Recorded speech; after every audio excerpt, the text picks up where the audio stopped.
remercie beaucoup donc, deux acteurs qui nous font l'honneur de venir participer à cette session avec nous. Et donc pour cette première scénette, je vais appeler Madame Aurélie Beck.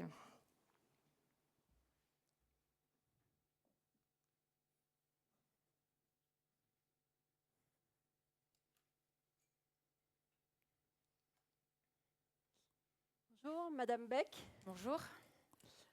Donc, asseyez-vous, je vous en prie. Vous venez pour des douleurs du dos, c'est bien ça? Ouais, c'est ça, ouais. Je vois que vous avez apporté beaucoup de documents. Bah ouais, j'ai tout. J'ai tout avec moi. De toute façon, je fais toujours tout toute seule, alors. D'accord. Je vous écoute. Et est-ce que vous pouvez un peu me décrire les douleurs que vous avez dans le dos et dans la jambe aussi? Bah, ça fait 2 ans. C'est constant. Ça brûle.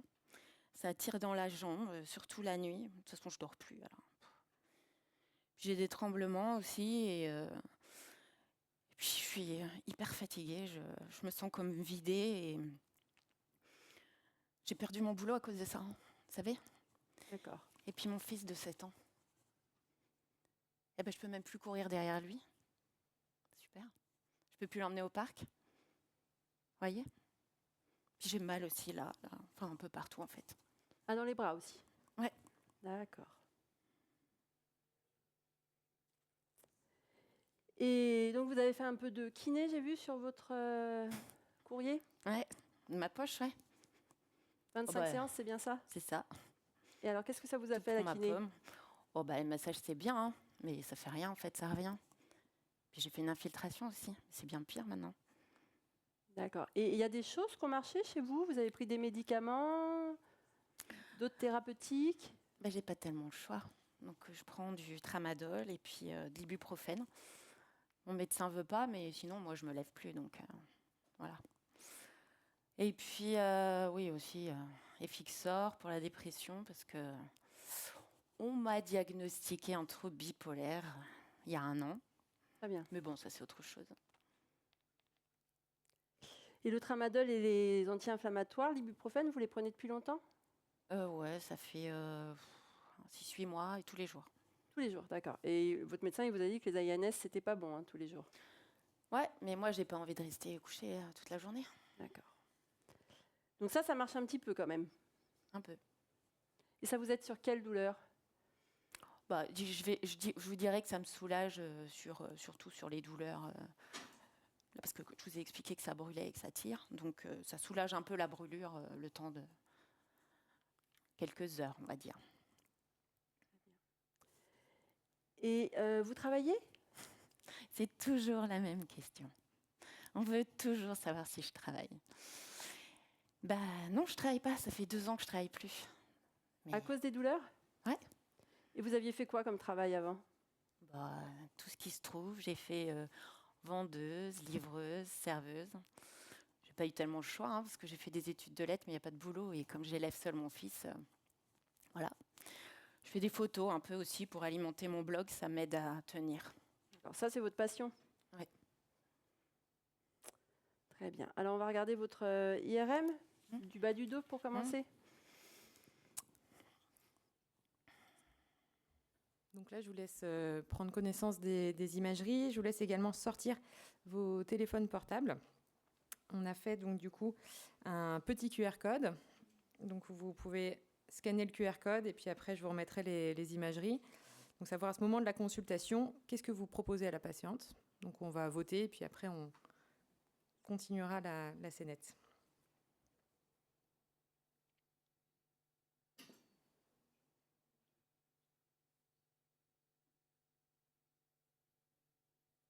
Je vous remets les imageries pour pouvoir vous laisser voter tranquillement.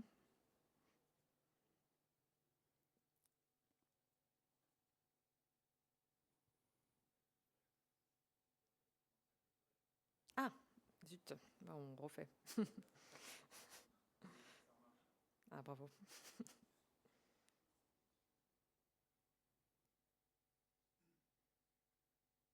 Donc là, une dizaine, on est un peu plus. Je pense qu'on va attendre d'avoir une bonne trentaine de réponses et puis on pourra poursuivre.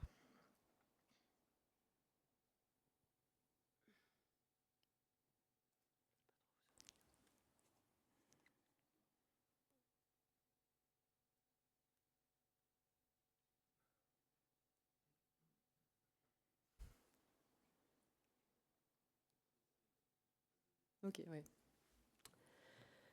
Très bien, madame. Donc, sur vos images, vous voyez là, vous avez 2 disques noirs. Ça peut expliquer un petit peu votre mal de dos. En revanche, partout, vos nerfs, ils sont bien libres. On n'a pas de compression des nerfs sur les images qui expliquent vos douleurs dans la jambe. Ça veut dire quoi? Que j'invente? Que Non, c'est non, dans pas ma du tête? tout. Vous croyez pas mes douleurs, c'est ça? Non, non, j'ai bien compris que vous souffriez vraiment et je ne remets pas du tout ça en cause. Mais moi, je n'ai pas de solution chirurgicale à proposer pour vos douleurs dans la chambre.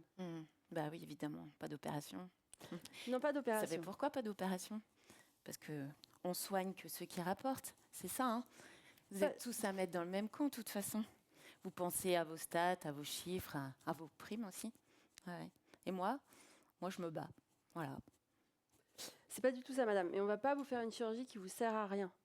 Ça pourrait être plus délétère que bénéfique. On ne va pas faire une chirurgie dans le vide.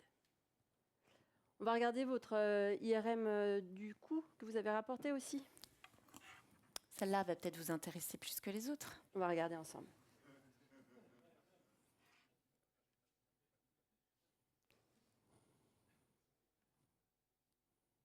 Il n'y a pas de vote là? Ah, ok, très bien.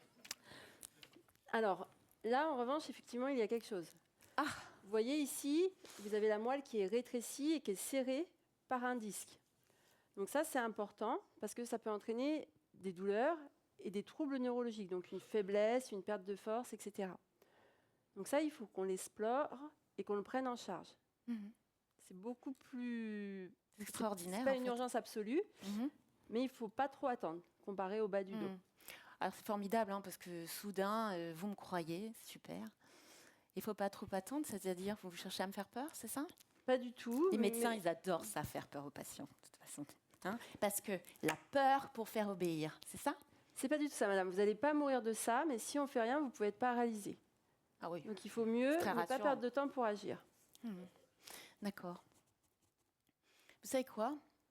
Moi, j'en ai marre de vos examens, de vos prises en charge tout Je comprends, tout vous le en temps. avez fait beaucoup. Oui, puis surtout, j'y crois plus, puis je suis pas un cobaye. Donc là, je vais vous dire une chose, c'est pas compliqué, je vais m'en aller, parce que je me demande à quoi ça sert de venir vous voir, d'accord? Et puis, je vais vous dire autre chose aussi, c'est que je vais raconter partout, à tout le monde, que vous dites pas toute la vérité et que vous nous écoutez pas vraiment, que c'est très vite jugé d'avance. Et puis, vous savez quoi? Vous aurez de mes nouvelles parce que je vais vous laisser un petit avis. N'hésitez pas, madame, et n'hésitez pas à reprendre rendez-vous. Je suis à C'est votre ça. disposition. C'est ça. Allez, revoir. au revoir.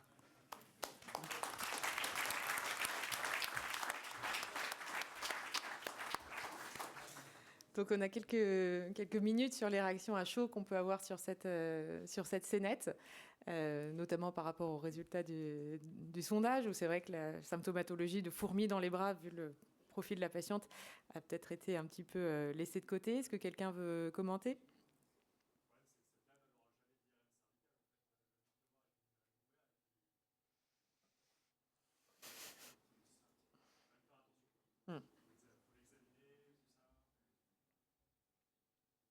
Pas chirurgien du rachis, mais je crois que vous l'avez traité pour ce qu'elle voulait. Elle voulait juste s'affronter, vous lui avez donné ce qu'elle voulait. Donc je crois que vous l'avez soignée en partie. On peut savoir qui a écrit le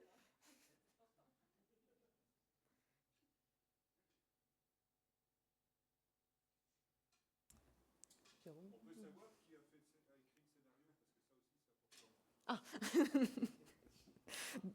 On y a réfléchi de façon collective, mais oui, mais surtout moi, oui. C'est une salade illustrative, oui. Parfait. Jérôme, on va passer au deuxième cas. Donc, on a le docteur Delambre en consultation. Et puis, donc, on a un deuxième acteur qui nous a fait le plaisir de participer à cette session, Monsieur Seckert, qui va venir consulter.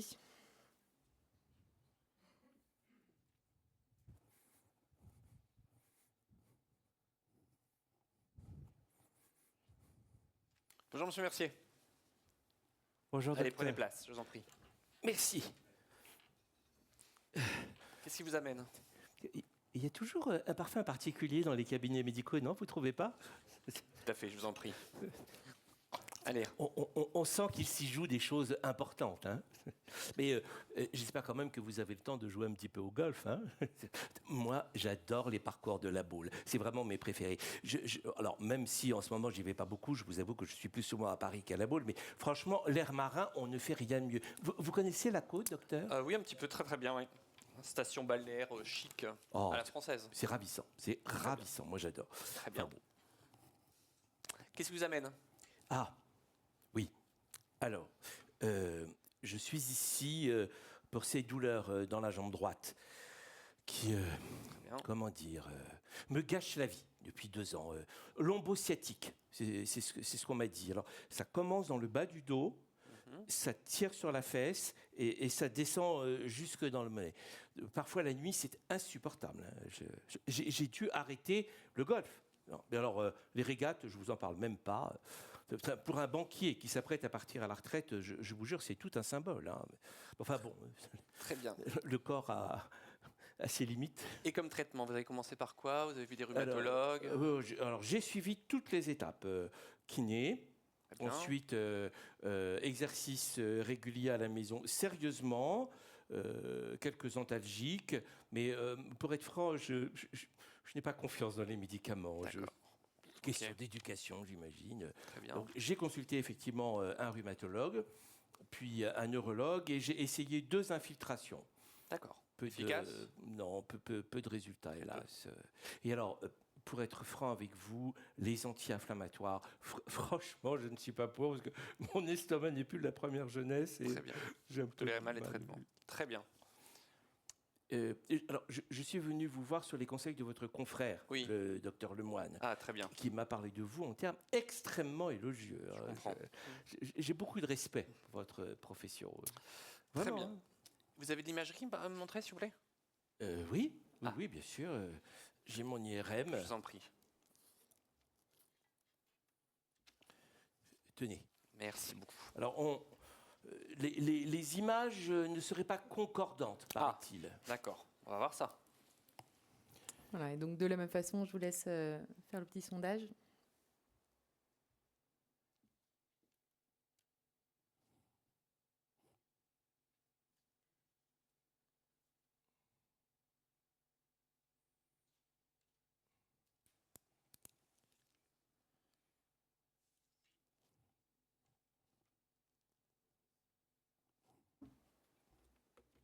Vous pouvez avoir plusieurs réponses aussi.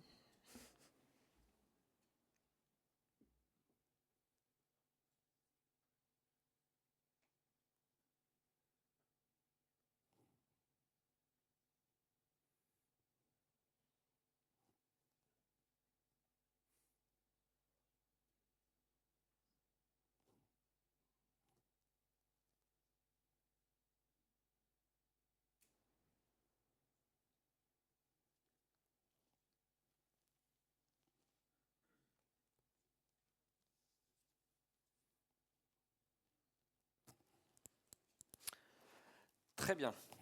Bon, j'ai pris connaissance de l'imagerie.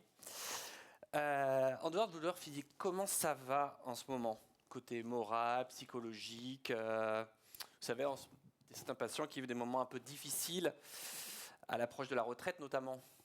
Oui, effectivement, la retraite approche, mais rien de grave.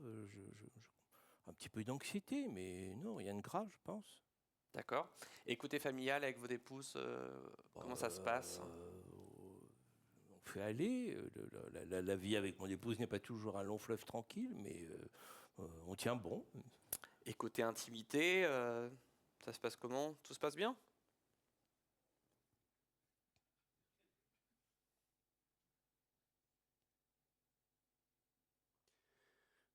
Ça fait des mois que je n'ai aucune intimité avec mon épouse, avec personne d'autre d'ailleurs.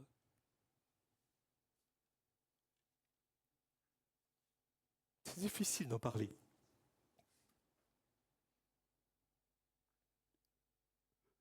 Je vous écoute. Quand j'étais enfant, j'avais un grand-oncle. Il a fait des choses. J'en ai jamais parlé. J'ai caché tout ça derrière derrière les études, derrière le travail. Et là, j'ai peur, docteur, avec tout le vide là qui approche, j'ai peur que ça remonte, j'ai peur que... Je me dis que peut-être l'opération, ça pourrait être la solution. Qu'on pourrait peut-être réparer mon corps, si ce n'est le reste. J'ai envie d'avancer, docteur, avec vous. Très bien. On va voir ça. Hein. Merci, bravo.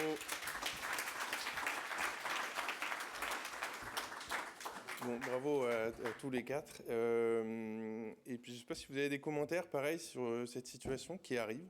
Moi, ça m'est déjà arrivé, en tout cas. L'objet, c'était de vous montrer deux situations inverses, bien sûr, des situations avec des patients qui donnent plutôt confiance au départ, des patients qui, au contraire, plutôt assez sujets à un conflit où on n'a pas tellement envie finalement de s'impliquer. Dans les deux situations, à chaque fois, on est un peu pris dans des a priori, dans des discussions, et ça nous gêne beaucoup pour en fait, faire la démarche diagnostique telle qu'on la ferait devant un livre. Donc je ne sais pas si vous avez des commentaires, des expériences semblables, et ou des stratégies. Je trouve que la difficulté, c'est par exemple la première patiente. Ouais. En fait, la difficulté, c'est que ça va être difficile d'avoir un échappatoire. C'est-à-dire que quand tu as vraiment une indication chirurgicale, en âme et conscience, même si tu as beaucoup d'a priori envers ton patient, ça va être difficile parce que tu as des a priori, ça va être difficile de ne pas l'opérer en âme et conscience, ça peut être une perte de chance. Et c'est possible toujours de passer la main, c'est toujours possible, Oui. mais tu vas être en conflit éthique par rapport au comment dire, au sentiment profond que tu as. Moi, je trouve que c'est beaucoup. La première est plus difficile que la deuxième. La deuxième, ça va être du... Je te coupe, mais juste, c'est-à-dire que toi, l'idée, en fait, que tu as ressenti, c'est plutôt que cette patiente, on a l'impression qu'il ne faut pas l'opérer. On l'a écrit exactement à l'inverse. Hein. Non, si tu veux, on s'est dit, il faudrait l'opérer, mais tu vas te dire, ça risque d'être l'enfer, quoi. C'est ça la difficulté. Ouais, nous, on s'était plutôt dit, c'était dur de faire le diagnostic et d'attribuer et de la rassurer, ce qui d'ailleurs était le cas. Hein. C'est-à-dire qu'elle est quand même partie. Bon, après, c'était écrit comme ça, si tu veux. Mais, y compris dans vos réactions, si tu veux, on voit bien que rattraper le coup et la remettre dedans, alors même qu'il n'y a pas de discussion, hein, ça explique ses symptômes. Elle a une errance diagnostique de 2 ans. Tout le monde l'envoie chier, et elle a une aggravation progressive qui va faire que se poursuivre si tu t'en occupes pas. Il n'y a pas d'enjeu sur l'attitude à avoir. C'est quoi, enfin, je te dis ça parce que c'est comme ça qu'on l'a écrit. La question quand même, dans cette situation, je trouve que tu vois, il faut essayer d'estimer à quel point la qualité de la relation médecin-malade, qui est là très pénalisée, risque d'altérer le résultat que tu peux attendre par une technique. Oui, exactement. Et donc là, est-ce que c'est parce que... Ça mérite quand même discussion. Est-ce que c'est parce que tu l'as construit comme ça dès le départ ? Peut-être, mais enfin, quoi qu'il en soit, peut-être qu'il y a un autre acteur que toi qui peut avoir un meilleur résultat que toi s'il appréhende les choses de façon... Ouais. Mais tu vois, typiquement, cette idée-là, que tout le monde a là, c'est aussi un des biais cognitifs sur lequel on veut discuter, c'est-à-dire la crainte de ce qui va se passer plus tard, un a priori quand même. Je suis d'accord avec Marc. Elle est quand même sortie avec une compression médulaire cervicale, qui est quand même une pathologie. Pardon ? Non, pas du tout. Tu l'attaches pas. Non. Pas du tout. On va pas caricaturer. Il faut recadrer les choses. Et ça, c'est la personnalité de chacun. Certains sont plus enclins à recevoir, à avaler des couleuvres et aller vers le patient. Et certains vont se braquer et puis dire, écoute, finalement, c'est pas un cancer, c'est qu'une compression médulaire. Tu ne m'as pas écouté, tant pis pour toi. Mais quand même, c'est une compression médulaire et on aurait pu recadrer un peu plus la chose, aller vers la patiente pour lui dire, est-ce qu'il vous faut cette intervention ? Voilà. Il y a un biais dans votre jeu de rôle. Il n'y a pas d'examen clinique. Ah oui, bah bien sûr. Là, la nana, on lui gratte le pied, peut-être qu'on va trouver quelque chose. Ah bah c'est certain, ouais, certain. Ah ben c'est ça le truc. Ouais, donc, Parler et dire c'est un con, ça suffit pas. Alors on aurait pu Il faire faut une d'abord personnalité l'examiner. histrionique avec des mouvements partout, exubérants aussi. Ça ne nous aurait pas beaucoup plus avancé finalement, parce que là, encore une fois, il n'y a pas de doute diagnostique. Les gens bizarres dans la tête, ils sont aussi malades de temps en temps. Bah, Ils l'expriment pas correctement. C'est tout ce qu'on voulait montrer. Ouais. Bon, en tout cas, voilà, c'était deux scènes qui nous paraissaient utiles pour illustrer ce qu'on pouvait rencontrer en consultation.